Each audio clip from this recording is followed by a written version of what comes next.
보실 성경 말씀은 요한계시록 13장 13절과 17, 8절을 보시겠습니다.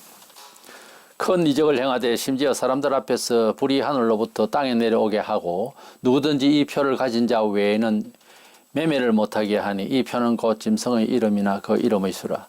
지혜가 여기 있으니 총명한 자는 그 짐승의 수를 세어보라. 그것은 사람의 수니 그의 수는 666이니라. 아멘.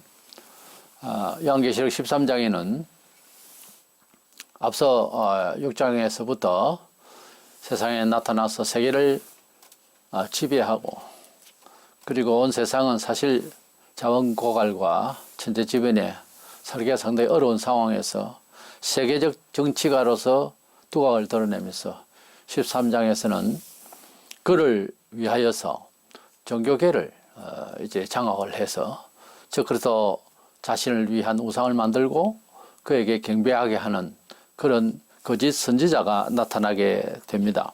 그래서 적 그리스도를 위한 거짓 선지자라는 주제로 말씀을 나누고자 합니다. 먼저는 앞으로 적 그리스도 시대에 나타날 거짓 선지자는 본인이 신학을 하고 무슨 특별한 실력이 있어서가 아니라 마귀의 영을 받아서 그 지혜라든가 세속적으로 종교계에서 아주 세력 있게 일할 수 있는 그런 영을 받아서 일하는 마귀의 능력을 받은 거짓 선지자가 되겠습니다. 지금도 많은 주님의 예언대로 기독교의 전전 역사에 아니 그 전부터 이단의 영이 여러 가지 이제 어려움을 겪게 하고 성도들이 특별히 시험을 받게 되는 이런 상황이 있습니다만은 우리나라만 해도 자칭 예수 혹은 하나님이라는 사람이 40여 명이 된다고 합니다. 종교사회적으로 또 세계사적으로 그 이단령을 가진 사람이 아주 그 강력한 그런 지도력과 또 지혜도 있고 해서 얼마나 많은 사람들이 미혹을 받아서 영혼을 이제 팔리우고 또 실생활에 있어서 엄청난 어려움을 겪게 되는 상황이 있습니다. 종말에 나타날 이 거짓 선지자가 가지고 있는 능력은 그동안에 가지고 있었던 그동안에 미혹했던 그런 거짓 선지자의 영과는 사뭇 다릅니다. 번역 4절에 용이 짐승에게 권세를 주므로 그랬어요. 우선 사탄의 마귀가 짐승으로 표현되고 있는 이 적그리스도에게 영을 주었다 그래서 권세를 주었다 그래서 보면 14절에 보면은 짐승 앞에서 받은 바 이적을 행함으로 그랬어요. 이 거짓 선지자는 짐승에게서 받은 이적을 행했다고 그랬습니다. 짐승은 결국 적그리스도를 말하는데 적그리스도가 그에게 안수를 하거나 어떤 행위를 거쳐서 능력을 발휘할 수 있도록 할 겁니다. 그래서 이 악령의 마귀의 능력을 받은 세계적 지도자, 정치적 지도자 적그리스도와 그리고 적그리스도에게 있는 그 영의 권세, 영은 마귀를 말합니다. 그 권세로 이제 세계의 종교를 통합시켜서 지배할 수 있도록 거짓 선지자에게 이렇게 이적을 행사할 수 있도록 하는데 이 거짓 선지자는 구약의 엘리야처럼 본문 13절에 보면은 불이 하늘로부터 땅에 내려오게 하고 그렇습니다. 이 본장에 나타나 있는 거짓 선지자에 대한 상세한 기록을 자세히 한번 읽어보시고 이 능력을 행한 자는 일반적 우리 거짓 선지자들 이단들과는 완전히 다른 능력을 가졌습니다. 말세가 되면은 사람들이 과학을 하고 교육을 받고 이래서 더 잘 믿고 하기 때문에 하나님에 대한 자기 믿음에 대한 표현도 좋고 그러면서 더 잘 믿을 것 같은데 오히려 이 과학시대에 우상을 더 많이 섬기고 그러는 형편이 뭘까? 우리의 지혜의 한계를 눈치챘기 때문에 뭔가 사람이 살아가는데 어떤 기적적인 어떤 특별한 그 신비적인 체험이 아니고는 해결을 못하겠다. 이런 학문적 또는 철학적 여러 사유의 어떤 한계를 느낀 사람은 아무리 과학을 해도 이제 염려가 되는 부분은 더 많아집니다. 이러니까 결국은 우상을 섬기게 되는 이런 형편이죠. 요즘 정도 같으면 뭐 제사의 기원이라든지 제사에 대한 뚜렷한 이런 학설적인 것을 이제 찾아볼 수도 있고 하면 아예 뭐 폐지를 할 수 있을 건데도 안 하잖아요. 우리 사람이 가지고 있는 지식의 한계, 경험의 한계는 절대로 이 세상에 안겨져 있는 여러 어려움들과 이제 무모한 모든 행위들에 대해서 제대로 판단을 할 수 있는 능력이 없어요. 지구 끝까지 안 됩니다. 때문에 사람은 종교를 의지하고 그것도 약간의 그 미신적인 쪽으로 이제 가기를 원하는 이상한 그런 생각이 있습니다. 왜냐하면 과학적으로 분석할 수 있는 것은 한계를 느꼈기 때문에 아예 다른 식으로, 그러니까 뭐 그냥 무턱대고 믿겠다는 식의 그런 우상적 심리가 강하게 작용을 하는데 사실은 사람의 생각이 아니죠. 마귀가 말세가 되면 점점 우리 사람의 한계를 스스로 알게 하고, 그러니까 귀신의 영을 따르게 하는 이런 역사를 이룰 것입니다. 우리가 하나님의 능력을 이해할 때에 홍해의 기적이라든가 유리성의 파괴라든가 여러 가지 기도원 300용사 이야기라든가 또 바람을 잔잔케 하시는 예수님이라든가 이런 어떤 자연에 대해서 또는 전쟁이나 이런저런 기적을 통해서 하나님을 이해하려고 하는 생각이 훨씬 우리 뇌가 받아들일 수 있는 자세가 더 커요. 그런데 사실은 우리가 알아야 될 것은, 우리가 많은 책을 짓고 많은 교훈을 들었지만은 하나님의 이 성경 말씀이야말로 우리가 제대로 정신을 바짝 차려서 이 룰대로 이해를 하고 사유를 하고 창의를 발휘하고 그리고 믿고 의지할 내용인 거예요. 성경을 줬어도 또 다른 신비적인 경험을 하려고 하는 거기에 문제가 있습니다. 우리 사람이 성경이 없이도 얼마든지 많은 생각을 하잖아요. 우리 사람이 가지고 있는 스스로의 생각은 성경에 보면 하나님이 비웃는다고 되어 있어요. 때문에 주님 앞으로 나아올 때는, 즉 우리가 하나님을 향하여 말을 하거나 무슨 기획을 하거나 또는 어떤 반성을 하거나 할 때에 우리의 모든 것을 다 내려놔야 되는 거예요. 다 내려놓고 하나님이 뭐라고 하셨는지 성경을 먼저 보고, 그 다음에 하나님께서 성경적인 영감을 어떻게 주셔서 하나님의 목적에 알맞게 거룩히 성별된, 그리고 또 다른 말로는 완전히 세상과 처세와 경험적 가치가 다른, 경험과 사뭇 다른 그런 사고로서 하나님을 의지하는 소위 믿음의 지각을 받아야 되는 거예요. 믿음의 의지를 지녀야 되는 거예요.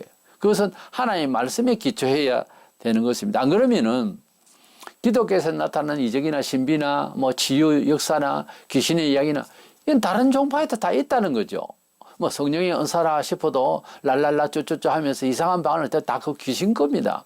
이것이 2000년 전부터 있었다니까요. 다 타 종교에서부터 있었고, 그동안에 수많은 종교, 현재에도 절에서도 방언을 해요. 별 종교에 다 방언한다니까요. 그러니까 우리가 방언을 하거나 무슨 신비 체험을 하거나 하늘의 음성을 들었거나 한다 해도 항상 바울이 뭐라 그랬어요? 천사가 전해줬다 하는 말이라도 우리가 너에게 전한 복음 외에 다른 복음을 전하면 저주를 받는다고 그랬어요. 그러니 예수 믿는 것이 조금 차원을 높여보면 굉장히 위험한 이야기가 있습니다.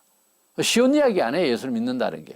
그러니까 항상 우리 성도들은 정말 좋은 가르침을 받아야 되지만은 가장 중요한 것은 재미나게 감동적으로 뭐 이런 쪽이 아니고, 우리가 판단할 수 있는 기준은 하나님의 말씀이 과연 그러한지, 그러니까 우리가 스스로 글을 읽을 수 있으면 읽어야 되는 것이고, 또는 영문 서적을 통하여서 번역한 성경, 또 나아가서 원문에 대해서 뭐라고 했는지 주석들을 보면서 공부를 해야 됩니다. 다 못하니까 목사가 한 주일에 설교를 할 때 원문을 다 살펴요. 그래서 우리의 정서에 오해가 되는 소지가 있으면 비유컨대 이야기를 한다든지 고고학적으로 설명한다, 필요한 거는 설명을 들어야 됩니다. 이건 2000년 전에 기록된 것이고, 비록 하나님께서 영원토록 우리에게 구원 주실 말씀이지만 배경이 그렇지 않거든요. 우리나라 글이 아니에요. 이게 여러 나라 글을 통해서 마침내 우리가 번역을 한 책이기 때문에 이게 그렇게 단순하게 이해하고 구절이 오역이 된 것도 많아요. 그것을 그냥 냉큼 받아들이고, 그 오역된 것을 이상하게도 더 좋아하게 되는 이유가 뭔 줄 아세요? 우리가 하나님 말씀을 말씀답지 않게 살려고 하는 어떤 종교적 어떤 욕구는요, 마귀가 갖다 준 거예요. 그러니까 보세요. 하나님 말씀은 세상적으로는 처음에 딱 받아들이기에는 재미가 없어야 원칙인 거예요. 어떤 면에서는 거부가 돼야 원칙인 거예요. 하나님의 말씀다우려고 하면은 우리에게 우리 심령을 흔들어 놓고 짜증나게 하고 때로는 반박이 있을 수 있는 그런 내용이 되어야 어쩌면 감성적으로 말합니다. 어쩌면 하나님의 말씀일 수가 있어요. 하나님의 말씀을 전하는데 아직 회개도 안 했는데 뭐 오늘 설교하니까 기분이 좋다. 뭐가 될 것 같다. 문제가 있어요. 우리나라 지금 한 40년 전후 얼마나 많은 사람들이 비복음을 전하는지 몰라요. 그러니까 종교적 감성이라고 하는 것은 예수 안 믿어도 갖고 있거든요. 뭐가 잘 되면은 복이고 또 어떤 신비가 있으면 신의 일이고 이런 게 정해져 있어요, 사람에게. 그러니까 그렇게 맞춰서 이야기를 하다 보니까 성경을 벗어난 짓을 해도 은혜롭다 이거지. 복이 된다 이거죠. 굉장히 위험한 얘기예요. 특별히 말세에는 저와 여러분이 이제 생각이 많으니까 내 생각에 맞춰서 이제 맞춤형으로 설교를 들으려고 하다 보면 더 나빠지는 거예요. 더 나빠지는 거예요. 우리가 하나님 앞에 나오면 너나 할 것 없이 다 바보가 되고 다 그냥 부족한 사람으로 알고 하나님이 말씀하시옵소서 이런 자세가 아주 기본적으로 깔려 있어야 됩니다. 이게 일상이 돼야 됩니다. 이것이 인격이 돼야 됩니다. 그래야 언젠가는 하나님의 음성이 제대로 우리 가슴을 치지 내 생각대로 분석을 하면서 이래 들으면 안 된다 이거죠. 마태복음 7장 21절 23절에 보면은 큰 능력을 행한 선지자가 나타납니다. 귀신을 쫓아내고 많은 권능을 행했어요. 그것도 주의 이름으로 일을 했어요. 그랬는데 심판날에 예수님께서는 그를 나는 너를 알지 못한다 그랬어요. 도무지 그것도 알지 못한다 그랬어요. 이러면 끝이잖아요. 우리가 일상에서 또 지상에서 이제 능력을 행하는 어떤 목사를 추앙하고 이랬는데 가령 심판날에 그 사람을 모른다 하면은 그거를 들은 사람도 마찬가지잖아요. 나는 너를 모른다 이래버리면 어떻게 해요? 성경의 흐름을 잘 알고 가르침에 대한 중점을 잘 살펴야 됩니다. 그 중심을 잡아야 돼요. 성경 한 곳에 탁 펴면은 믿는 자에게는 이런 능력이 나타난다. 뭐 귀신을 쫓아낸다. 어떤다. 그거 딱 읽고 그거로 덮어버리면은 아마 하나님께서 정말 우리와 함께 하시고 정말 함께 하시는 좋은 그런 역사를 한다.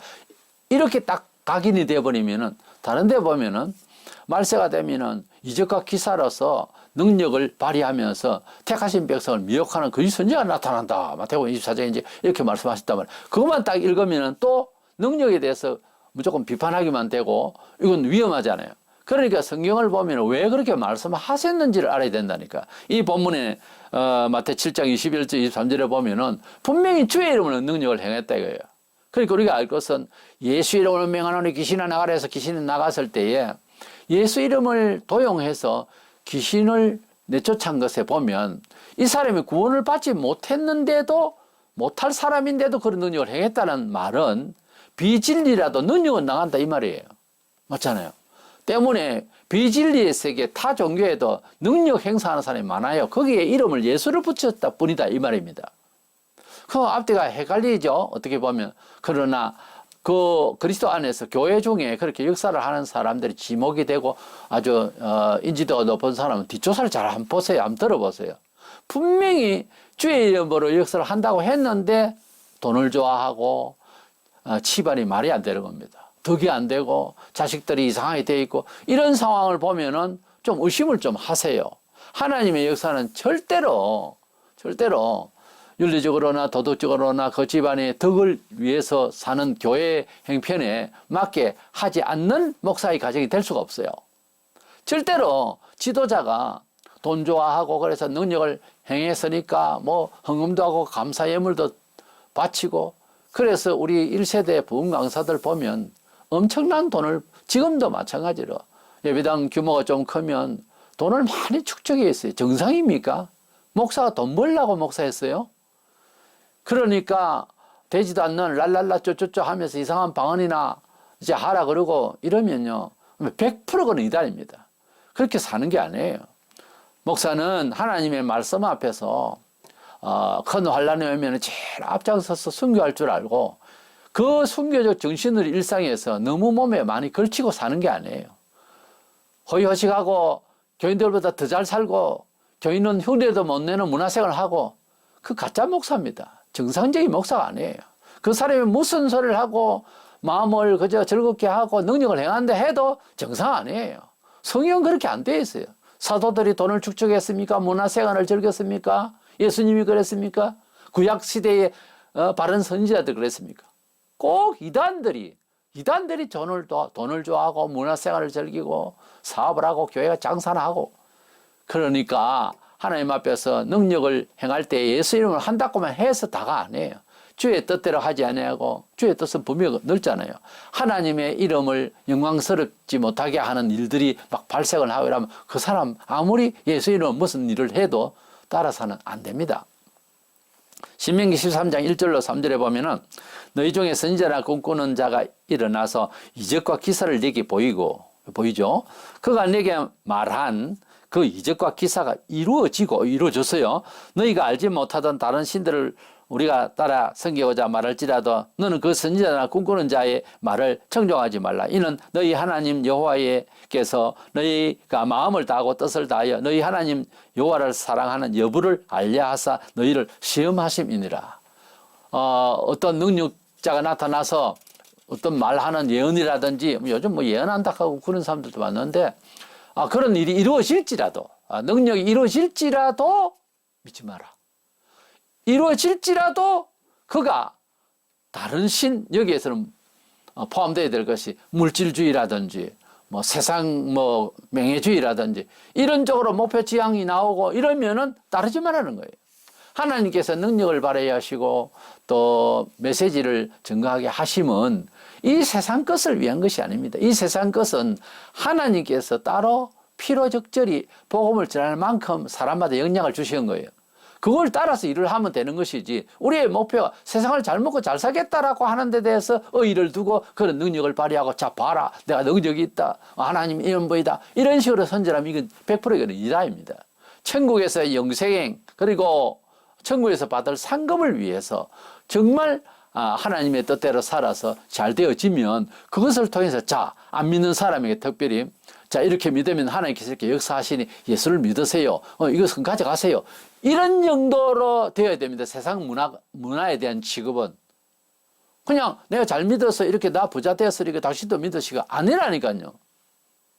성경적으로 성령께서 우리에게 감동하실 때 성도들이 그 정서상 토해내는 게요, 이건 내 거다라고 말하는 것이 아니라 하나님께서 역사하시면, 자 보세요, 이렇게 하나님께서 역사하셨으니까 그때도 예수님 믿어서 이렇게 잘 되고 생명을 얻으세요. 자, 이것은 나누어 가지세요 하고 줘야 되는 겁니다. 원래는 뭐 지혜롭게 이제 써야 되겠지만, 물질이라면 또 기술도 또 여러 가지 자기의 달란트를 나눔을 해서 하나님을 증명하기 위한 자료이지, 뭐 세상 것에 자기 이름 높이고 그냥 교회를 자기 아석으로 알고 이렇게 하는 목사는 정상 아닙니다. 이래서 이 말세에 우리가 항상 조심해서 하나님의 말씀을 기준으로 해서 전체 아우러서 봐야 될 것입니다. 평가를 해야 될 것입니다. 그래서 사도 바울은 갈라디아 교인들에게 이르기를, 갈라디아 1장 8절에 하늘로부터 온 천사라도, 뭐 천사 만났다는 사람 많죠. 특별히 이단들 중에 우리가 너희에게 전한 복음 외에 다른 복음을 전하면 저주를 받을지어다. 어떤 사람은 천사와 대화하는 그런 녹음을 해서 틀어주기도 하고 별의별 사람이 다 있습니다. 그런데 그렇게 말해놓고 하는 짓은 하나님의 영광 중심이 아니고 하면 이건 정상이 아니라는 거죠. 하늘로부터 온 천사라도 사도들이 전한 복음 외에 다른 복음을 전하면, 복음이란 말 자체는 기쁜 소식이라는 겁니다. 이래 기쁘냐 저래 기쁘고, 기쁨은 마찬가지 아니냐, 이렇게 생각하기 때문에 하는 소리예요. 다른 복음을 전하면 저주를 받는다 그랬어요. 데살로니가후서 2장 9절로 10절에 보면 악한 자에 나타나면, 악한 자라는 것은 우리가 따르지 않아야 지도자죠. 사탄의 활동을 따라, 마귀의 활동을 따라 모든 능력과 표적과 거짓 기적과 그런 사람은 10절에 구원을 받지 못함이라. 이 말이 지금 마태복음 7장 21절 23절에 나타난 능력을 행한 선지자가 하나님의 말씀대로 삶이 안 되고 예수 이름으로 덜먹이면서 귀신은 쫓아내고 능력을 많이 행사했지만은 구원을 받지 못한 사람의 경우가 바로 이런 경우입니다. 그래서 말세가 되면은 특별히 이적과 기사로서 미혹을 하고, 그래서 예수 믿는 것을 제대로 정상적으로 아름답게 성경적으로 내세지향적으로 믿지 아니하고 절제가 없이 종교적 행사로서 능력만 나타나면 하나님 거다. 여기에서 교회에서 막 능력이 나타나는데 저 불교에도 능력이 나타나고 마음에도 능력이 나타나고 별의별 종교에서 능력은 사실은 다 나타납니다. 동시동적으로. 그거 다 하나님 역사한 거예요. 그렇기 때문에 능력주의로 가면 안 된다고 말이야. 능력은 있을 수 있으나 능력주의로 가면 안 된다 이 말이에요. 거기에 평가의 잣대가 있는 것이 아니라 이 말이에요. 그 전후로 그 사람의 삶과 그리고 그 능력을 받은 사람들의 삶, 평신도들의 삶도 평가가 돼야 된다 이 말이에요. 그 능력을 체험하고 그 능력을 발휘하고 했을 때에 다른 일에도 골고루 성령의 악과 열매가 나옵니까? 안 나오면 정상이 아니에요. 이래서 마지막 때에 적그리스도를 위한 거짓 선지자는 이런 심보를 가지고 있기 때문에 말세에 완전히 하늘에서 불이 떨어지는 능력을 행한다든가 이래서 뭐 성도들이 아예 막 할렐루야 하고 난리를 칠 겁니다. 그 신자들이 그렇게 속는 거죠. 이래서 마지막 때에 나타날 거짓 선지자는 적그리스도를 위한 선지자입니다. 내용상 보면 오직 적그리스도를 위해서 예수 예배를 맹하고 뭐 하면 뭐하면 적그리스도를 위한다는데 이제 일반 평신도나 일반 종교인들이 모르는 게 문제죠. 두 번째로 우리가 생각하는 거짓 선지자의 출현 목적에 대해서 분명하게 짚고 넘어가자 합니다. 본장 14절에 보면은 적그리스도부터 이런 능력을 받았다고 그랬어요. 오직 적그리스도의 정치적 목적에 이용되기 위해서 종교를 통합해서 그래서 모두가 다 적그리스도를 위할 수 있도록 그렇게 선전하기 위해서 능력을 발휘할 자가 됩니다. 먼저는 이 거짓 선지자가 종교계에서 나올 것으로 봅니다. 그것은 우리가 추정할 수 있는 일이죠. 뭐 이제 선지자라 하면 물론 다른 종교에 대한 지도자라는 뜻이 아니고 이 내용 자체가 이제 기독교적 어떤 이제 소질을 지닌 사람의 배경을 말하는 거예요. 선지자 할 때는 여기에 선지자라고 쓸 때는 1절에 보면은 적그리스도가 출현할 때에는 바다 위에서 짐승이 나오더라. 그래서 바다는 세속이죠. 그러니까 세상에서 세계를 지배할 세계적 대통령이 바다에서 올라오더라. 이 그림을 연상해 보세요. 여기서 세속적 정치적 대통령으로서 적그리스도가 나타난다 그런 말이고 이제 본장 11절을 보면 내가 봄에 또 다른 짐승이 땅에서 올라오며 땅은 제가 계속적으로 말씀드렸는데 꼭 그렇지 않을 수도 있지만 땅은 종교계를 상징하는 문맥 따라 보면 여기서도 종교계를 상징합니다. 그래서 종교 문화 속에서 나타날 한 사람이 나타나는데 다른 짐승이 나타났다. 이 적그리스도가 그러니까 다른 용의 권세를 가진 자가 나타났는데 땅에서 나타났다. 이것은 종교계에서 일어날 아주 무서운 능력을 가진 사람이 나타날 것이다 하는 것입니다. 이 두 뿔 가진 짐승이라고 하는 것은 뿔은 이제 그 세력을 말하죠. 그래서 종교계의 능력을 발휘할 사람이 나타나는데요. 용처럼 말하더라. 이 말은 이제 사탄적인 말을 한다고 말해요. 불신자라도 약간의 영성이 있으면은 저건 사람 말이 아니다 이렇게 볼 수 있을 거예요. 우리가 보면은 우리 교인들이 평범한 우리 평신도라도 딱 들어보면 저거는 사탄의 말이 사람 말이 아니다. 그걸 눈치채고 이제 목숨 걸고 대항을 해야 되겠는데 그걸 모르는 멍청한 교인은 그 따라가죠. 지금은요. 지금도 제 눈에는요. 절반 이상이 따라갈 사람들입니다. 말이 예수 믿는 거지 완전 종교인이에요. 그렇게 믿어가지고는요. 말세 거짓 선지자가 나타나서 한번 후리면 꼼짝 못해요. 다 넘어가요. 마태 7장 15절에 거짓 선지자를 삼가라. 양의 옷을 입고 너희에게 나오나 속에는 노략질하는 일이라. 우리 사람을 알아보기가 참 힘들어요.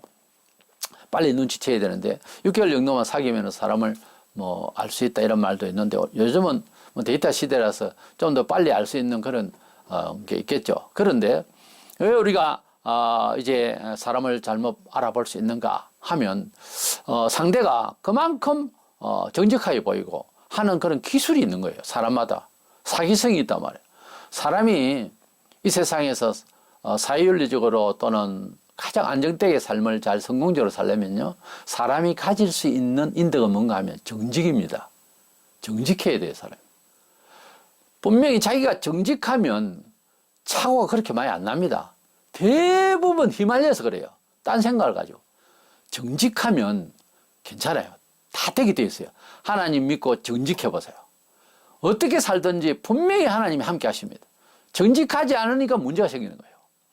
그래서 이 세상에 지금 뭐 일본보다 한국에 10배 넘어로 부정직하다 하던가. 하여튼 통계를 보면은 참 부끄러운 나라입니다. 그렇게 거짓말이 심한 나라입니다. 반신반의한다. 이 말도 뭐 한자 말로서 그렇게 이미 사전에 있는 말이지만 너무너무 믿을 수 없는 언행을 하니까 사람이 겁이 나요. 세상 천지 제일 두려운 게 사람이에요, 지금. 그래서 이 나라가 은혜를 받는다, 복을 받는다, 이건 안 되는 말입니다. 매를 더 맞아야 하는 나라입니다. 너무너무 사회가 거짓이 많고 형편이 없는 사람이 대통령이 하려고 되지 않나. 이게 나라가 정상이 아니에요. 우리가 정직해야 됩니다. 정직한 거는 하나님 앞에서 회개하는 길밖에 없어요. 그러고 그 정직하지 못한 버릇이 고쳐지려고 하면 한참 걸립니다. 계속해서 하나님 말씀대로 권면을 받고 징계를 받고 아픔을 받아야 됩니다. 사람이 정직한 영이 된다고 하는 건 너무너무 축복인데 정직한 영을 가지면 하나님이 바로 함께 하십니다. 그렇게 살려고 해보세요. 정직하면 하나님은 반드시 그와 함께 하십니다. 하나님 앞에서 바로 살겠다고 정직해보세요. 양심을 속이지 말고. 근데 자기가 양심을 속이지 안 속이지 몰라요. 왜냐하면 양심이 회파돼서 상처를 너무 많이 받아가지고 엉망입니다. 요령만 피웁니다. 세상 사는 자세가요. 그러니까 하나님 앞에 정직하면 누구나 할 것 없이 죄인이고 누구나 할 것 없이 기도해야 되고 이렇게 됩니다, 원래. 그러니까 뭐 별 기도도 하지 않고 뭐 기도할 일이 없다. 부정직해서 그래요. 나는 거짓말 하지 않는데 천만에 만만의 말씀. 거짓말하고 있어요. 거짓령이 지배한다고. 그러나 정직한 영은 기도하지 않으면 안 되는 사람으로 만들어버려요. 예. 이래서 우리가 거짓 선지자들 삼가라. 양의 옷을 입고 이게 문제예요. 양의 옷을 입고 이리가 이렇게 나타나면 언론 보기에는 양의 눈의 수준으로 볼 때 그렇다는 거죠. 우리가 양답게 살려고 하는데 이리가 양을 이제 잡아먹고 이제 그 털을 뒤집어 쓰고 똥 나타나면 양인가 이렇게 볼 수 있잖아요. 그러나 눈을 똑바로 떨고 제대로 냄새도 맡고 제대로 보면 아니겠죠. 그러나 가까이 가면 벌써 잡아먹히니까 멀리서라도 잘 봐야 됩니다. 똑똑하게 눈을 살펴야 됩니다. 예수를 자세히 깊이 생각하라 그랬어요. 그러니까 뭐 허리멍텅하게 그저 뭐 교회 가면 가는가, 이 교회도 그 교회고 그 교회도 이 교회인가 이런 식으로 믿으니 영혼이 형편없이 세속적으로 그냥 빠져서 그렇게 허우적대고 있는 거예요. 우리는 이 거짓 선지자가 나타나면은 물론 우리가 그때까지 살렸는지 모르지만은 종교계에서 그런 사람이 나타나올 것이다 이렇게 보게 되고요. 두 번째로는 오직 적그리스도만을 위하는 언병과 그의 목적을 우리가 읽을 수가 있을 거예요. 보면 12절에 보면은 그가 땅과 땅에 사는 자들을 처음 짐승에게 경배하게 하니 그랬어요. 그가 모든 종교계에 있는 사람들을 모두 다 통합시켜서 한 종교가 될 것입니다. 그래서 짐승에게 적그리스도에게 경배하게 한다 그래서 뭐냐 15절에 보면 그는 적그리스도를 닮은 말하는 우상을 만들어 세계인들에게 그 우상에게 절하게 한다고 했어요. 그렇게 안 하면은 잡히는 대로 죽임을 당하는 이런 무서운 시절이 올 것입니다.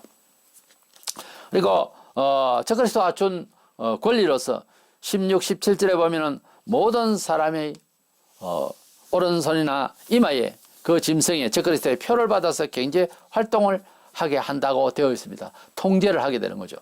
그래서 세계인들에게 그 적그리스도의 이름으로 돈이 거래가 되고 이제 상호 거래가 될 수 있도록 그렇게 역사한다는 거예요. 이 표는 적그리스도의 이름을 숫자화 했다고 18절에 지혜가 여기 있으니 총명한 자는 그 지혜의 수를 세어보라. 그것은 사람의 손이 그의 수는 666이니라. 666에 대한 많은 이론이 있는데 이것은 적그리스도를 상징하는 숫자입니다. 그래서 적그리스도가 나타나면 우리가 상호 거래를 하거나 모든 이제 일이 현금으로서 통화 장치가 안 되고 지금 카드로도 그렇게 하고 있습니다만 오른손이나 이마에 그의 번호를 받는다 했는데 그것은 단지 그 사람의 어떤 신분적인 신분에 대한 이야기라기보다는 저는 문자대로 몸에다가 그런 숫자를 넣을 수 있을 것이다 이렇게 생각을 합니다. 요즘 뭐 카드도 도난당하고 여러 경우에 이제 보이스피싱이라든지 문제가 심각하면 앞으로 더 할 겁니다. 이래서 이런 방책을 내놓고 이제 오른손에 이마에다가 이제 번호를 받아서 상호 거래를 할 수 있도록 뭐 마트에 가면 가령 위에 이제 조명을 받아서 빛을 받으면은 거기에 이제 사진이 찍혀서 이제 계산이 이제 입출금이 될 수 있도록 그렇게 번호를 아마 칩이나 무엇을 이제 사진이나 찍어서 넣지 않겠는가 이렇게 보는데 이것을 뭐 영적으로 해석해서 어쩌고 저쩌고 하는데 아니에요. 말세가 되면은 통제할 수 있는 어떤 거리를 분명히 사람들에게 이제 만들 겁니다.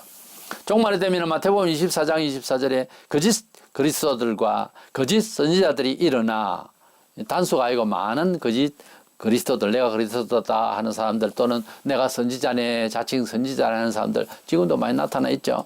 일어나 큰 표적과, 그냥 표적이 아닙니다. 큰 표적과 기사를 보여 할 수만 있으면 택하신 자들도 미혹하리라. 택하신 자, 곧 구원받을 우리 성도를 말해요. 성도들도 믿음이 조금 차이가 납니다. 어떤 사람은 많이 차이 나고 아주 연약한 믿음도 가진 사람도 있고 그래도 어느 정도 믿음을 든든히 가진 사람도 있고 또 믿음이 강한 사람도 있고 차이가 있습니다. 우리가 그리스도 안에서 믿음이 좋은 사람은 이끌어주고 또 믿음이 적은 사람은 더 잘 믿으려고 더 믿음이 강화되기 위해서 닮으려고 하고 정말 밀어주고 이끌어주고 이렇게 필요합니다. 그런데 이제 우리의 믿음이 연약하니까 웬만한 사람이면은 이 거짓 선지자의 그 말빨과 또 행사 이것을 통해서 미혹을 받을 만큼 그렇게 위협이 강할 거란 말이에요. 그때 우리가 어떻게 하면 좋아? 갈등하는 사람, 갈등도 하도 못하고 그냥 뭐 빨리 들어가는 사람도 있겠지만 갈등하게 될 때 대부분의 성도들이 갈등할 거예요. 그럴 때에 하나님의 말씀을 더 붙잡고 하나님의 말씀대로 예수 믿고 죽음을 각오하고 하나님 나라에 갈 수 있도록 그런 기도가 필요할 겁니다. 그리고 하늘이 청소됐기 때문에 이미 12장에서 청소됐기 때문에 우리의 연약한 기도 아이고 기도하면 5분도 못하고 말이죠. 이래더라도 하나님 도와주세요 힘주세요 하면 기도가 바로 상달이 되기 때문에 진을 치고 있던 마귀의 세력이 없어졌기 때문에 믿음이 그냥 이것이 믿음이구나. 나도 믿어진다 이렇게 될 거예요. 걱정하지 마세요. 제발. 지금도 마찬가지로 공중권세 잡은 자가 지금 공중의 소리가 기도를 하면 기도하면 힘이 없어지고 자꾸 처지잖아요. 근데 그날에 가면은 완전히 게임에서 이제 미가엘과 사탄이 싸워서 사탄이 패배해서 땅에 내려와서 공중이 완전히 맑아졌어요. 영적으로 맑아졌기 때문에 우리 아무리 믿음이 부족해도 기도하면 그냥 쑥쑥 올라가요. 지금은 잘 안 올라가죠. 그렇기 때문에 많이 분투해야 되고 참아야 되고 인내하면서 계속해서 이겨서 기도를 해야 됩니다. 기도는 어떤 면에서는 뭐라 할까요? 거의 노가다식입니다. 나는 기도를 안 들어주시는 것보다 그게 아니라니까요. 이미 믿고 있잖아요. 그럼 됐어요. 기도할 때부터 하나님 딱 보고 계세요. 얼마나 인내하고 열심히 기도하나 하고 쳐다보고 계시기 때문에 끝까지 감사함으로 아뢰시기를 바랍니다. 이래서 말세가 되면은 거짓 선지자 나타나서 이렇게 그냥 말만 하면 괜찮는데 능력, 표적 이런 걸 나타내니까 이제 미혹을 받게 되죠. 그러지 마세요.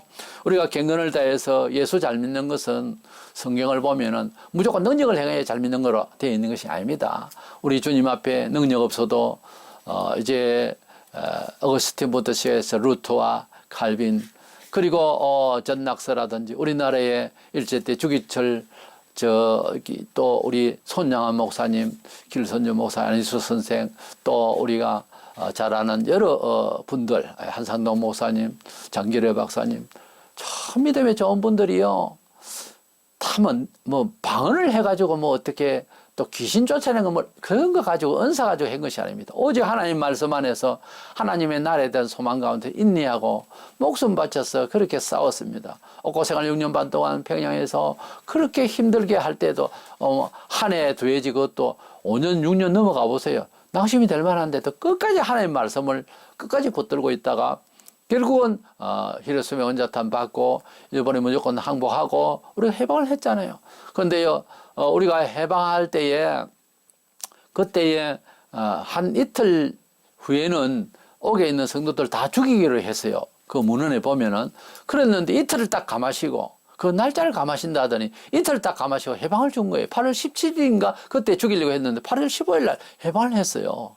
하나님께서는 말씀을 끝까지 지킨 자와 함께 하시고 다 그런 믿음의 선교자들의 피로 인해서 이 나라가 이렇게 축복을 받았습니다. 사실은 우리가 누리는 게 참 많아요. 이승만 박사를 세우시고 이렇게 잘 되게 하신 이 나라를 오늘에 와서 얼마나 많은 사람들이 오해를 하고 하나님을 감사치 아니하고 주사파 정권이 이렇게 나라 모든 이제 문제들을 일으키고 이렇게 되어 있습니다. 지금 주사파에 속해 있는 많은 사람들이 나라를 붙들고 있고 법치 국가를 하지만 법이 지금 제대로 통하지 않아요. 뭐 온 국민이 다 아는 사실이잖아요. 이래서 우리가 이런 차에 알 것은 우선은 하나님 나라에 대한 소망을 끊어서는 안 되고요. 또 하나님 말씀대로 잘 믿으려고 하는 바른 신앙을 버려서는 안 돼요. 그 다음에는 이웃으로부터 또 그 지역과 국가를 위하여 기도하고 참여하고 우리가 하나님의 나라를 위해서 바로 살아가는 태도를 보이는 행동은 필요합니다. 그러나 우리가 사회의 무슨 복지를 위한 종교는 아니고요. 국가를 위한 무슨 희생될 교회는 아니에요. 단지 우리가 하나님을 증명하고 하나님이 우리에게 주신 참된 자유의 그 근본이 뭔지를 세상에서 보이려고 하는 것 뿐입니다. 그리고 공산주의 사회 안에는 악령이 들어있기 때문에 복음을 전파하기 어려워져요. 교회도 없어집니다. 이런 차원에서는 우리가 국가를 위해서 기도를 많이 해야 될 줄로 믿습니다. 아무쪼록 이 적그리스도가 나타나고 이어서 거짓 선지자가 나타나서 뭐 사회적으로 종교적으로 이렇게 틀어지고 있으니까 굉장히 힘듭니다. 그리고 얼마 안 돼서 주님이 내려오시겠습니다만 아무쪼록 이 거짓 선지자가 나타나서 하늘에서 불이 떨어지면 불이 떨어지고 하는 이런 역사를 하는 그런 시절이 오기 전에 우리가 이 세상에서 이미 많은 이단들이 우리를 미혹하고 있는데 이적주의로 가고 신비주의로 가지 말고 하나님의 말씀 안에서 성령의 아홉 가지 열매를 잘 맺어가면서 거룩한 생활로 삶 속에서 아름답게 사는 것이 잘 믿는 거예요. 그게 더 잘 믿는 거예요. 그렇게 해서 경건을 유지하면서 주님 오실 날까지 끝까지 인내를 잘 해서 주님 오시옵소서. 주님 이제 오십니까? 그때 만날 때까지 그리스도 안에서 영혼이 잘못되지 않고 하나님의 말씀을 날마다 읽는 생활을 잘해서 주를 영접할 수 있는 저와 여러분 되시기를 축원합니다.